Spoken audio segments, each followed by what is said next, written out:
Doctor صاحب یہ واقعی مت ہے یا ریالٹی ہے کہ کزن میرجز سے جو ڈیزیزز ہیں یہ بہت ہو رہی ہیں، اور اگر ہو رہی ہیں تو کس طرح کی ڈیزیزز ہیں جو کہ ہو رہی ہیں؟ کزن میرجز کو سب سے پہلے ڈیفائن کر لیتے ہیں. جی، کزن میرج ہوتی کیا ہے؟ کزن میرج ہے جو کہ ایک دادا یا ایک نانا کی اولاد، ایک دادا یا ایک نانا کی اولاد اوپر کی پیڑھی میں ایک ہیں. جب ہم جینیاتی بیماریوں کی ذکر کرتے ہیں تو وہ ان میں چانس بڑھ جاتا ہے. چانس بڑھ جاتا ہے کزن میرجز میں یہ والی. کچھ کزن میرجز اس سے 1.5 سے ہوتا ہے کہ جیسے آپ نے کزن کے بچے سے شادی کر دی جی، اور پھر کچھ ہی ہو جاتا ہے سیکنڈ کزن سے، تو چانس کم ہوتا چلا جاتا ہے لیکن ڈیفینیٹلی رہتا ہے. اور یہ چانس ایک پیڑھی میں کم ہے.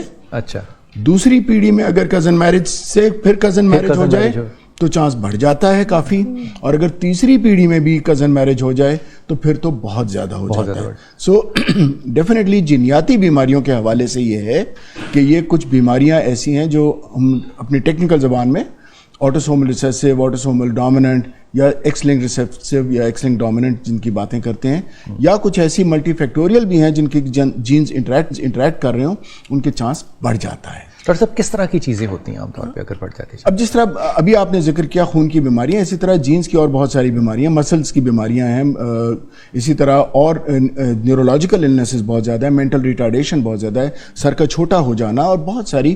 یعنی اس میں یہ نہیں میں کہوں گا کہ وہ گنتی میں نہیں ہے، وہ اتنی زیادہ بیماریاں ہیں جو کہ کزن یعنی اس طرح کی میرجز کے ساتھ ہو سکتی ہیں. ڈاکٹر صاحب اگر پیرنٹس بھی کزن ہیں جی اور آپ بھی آگے کزن میرج کریں تو رسک آپ کا بڑھ جاتا ہے. لیٹس سے کہ اگر فرسٹ ڈگری جو پہلی پیڑھی ہے اگر اس میں وہ رسک لیٹس سے 3/100 کا ہے تو دوسری دفعہ وہ جو ہے وہ 10/100 ہو جائے گا، اور تیسری پیڑھی میں شاید وہ 40 to 50/100 ہو جائے گا.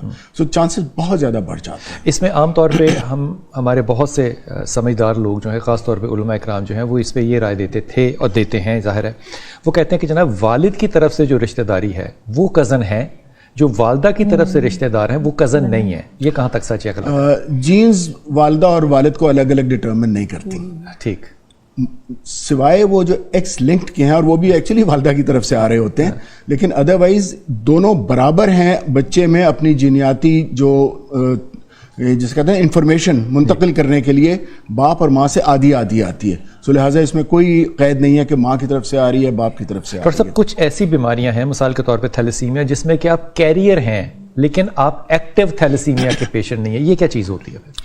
دیکھیے جس طرح میں نے ابھی ذکر کیا آٹوسومل ریسیسیو ڈس آرڈرز ایسے ہوتے ہیں کہ ایک طرف سے اگر جین آ جائے تو وہ کمزور جین ہے، جب تک اس کو دوسری طرف سے بھی کمزور جین نہیں ملے گی وہ بیماری مینیفیسٹ نہیں ہوگی، سامنے نہیں آئے گی. اگر ایک طرف سے وہ کمزور ہے دوسری طرف سے نارمل جین آ جاتی ہے تو وہ کیریئر سٹیج میں چلے جاتے ہیں. اس کا مطلب ایک کو ہے، پیرنٹس میں سے ایک کو ہے اور ایک کو نہیں ہے تو وہ بچہ کیریئر ہو سکتا ہے. بچہ کیریئر ہو سکتا ہے لیکن وہ آگے جو ہے وہ 25% چانس ہے اس کا کہ وہ مزید اگلے اپنی اولاد میں فوراً ٹرانسفر کر دے گا. خاص طور پہ اگر دوسری طرف سے بھی کیریئر آ جاتا ہے تو پھر تو چانس 50%. ڈاکٹر صاحب یہ پتہ کیسے چلتا ہے کہ کسی کوئی کیریئر ہے یا نہیں ہے؟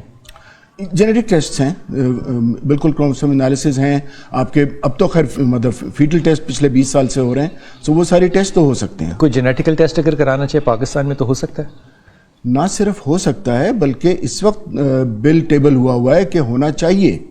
جہاں پہ بھی کچھ بیماریاں، میں سب بیماریوں کے تو ہمارے پاس وہ اسٹیٹسٹکس نہیں ہے، لیکن خاص طور پہ تھیلیسیمیا، ہیموفیلیا یا اس طرح کی کچھ بیماریاں ہیں جن کے لیے خصوصی طور پہ کہا گیا ہے کہ اصولاً، اور یہ مطلب ٹیبل جو ہے وہ تو خیر بہت ہی زیادہ ہے کہ تمام جو اس کی چیکنگ ہو خاص طور پہ، لیکن اگر کسی ایک فیملی میں ہو تو پھر تو لازمی اس کو شادی سے پہلے جس سے بھی شادی ہو رہی ہے یہ ٹیسٹ کرنا لازمی ہے کہ جو اس کے ہونے والی میاں یا ہونے والی بیوی ہوگی اس میں وہ جینز ہیں یا نہیں ہیں.